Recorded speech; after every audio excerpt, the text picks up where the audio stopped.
Maithili express की शानदार प्रस्तुति।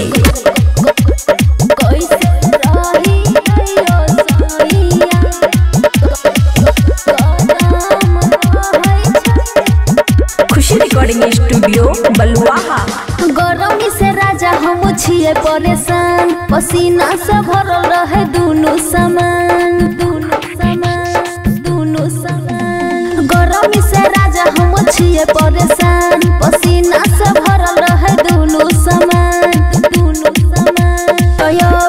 कूलर के हवा में दम नहीं छै, कूलर के हवा में दम नहीं छै।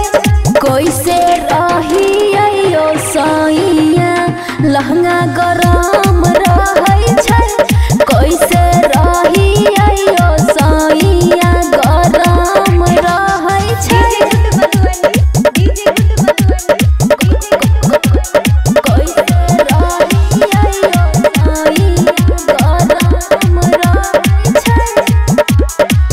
कोनो सुझे नहीं उपाय, कमर बहुते दुखाई, लस लस करे जवानवा, याद तोहर जब आई।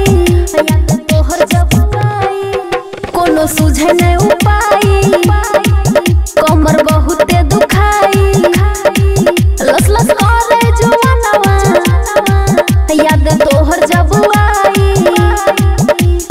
तोरा हो मोहरा पतानियो ध्यान नहीं छ, तोरा हो मोहरा पतानियो ध्यान नहीं छ। कैसे रहियो सैया लहंगा गरम रहै छै, कैसे रहियो सैया गरम रहै छै।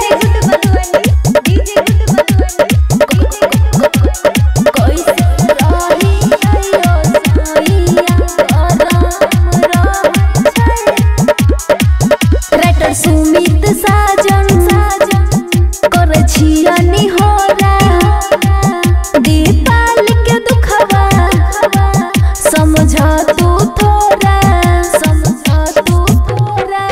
राइटर सुमित साजन करे छिया निहोरा, दीपाल के दुखवा समझ तू थोड़ा।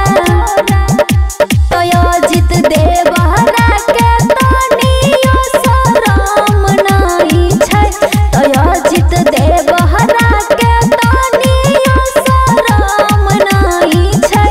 कैसे रहियो सैया लहंगा गरम रहै छै, कैसे रहियो सैया गरम रहै छै। खुशी रिकॉर्डिंग स्टूडियो बलुआहा।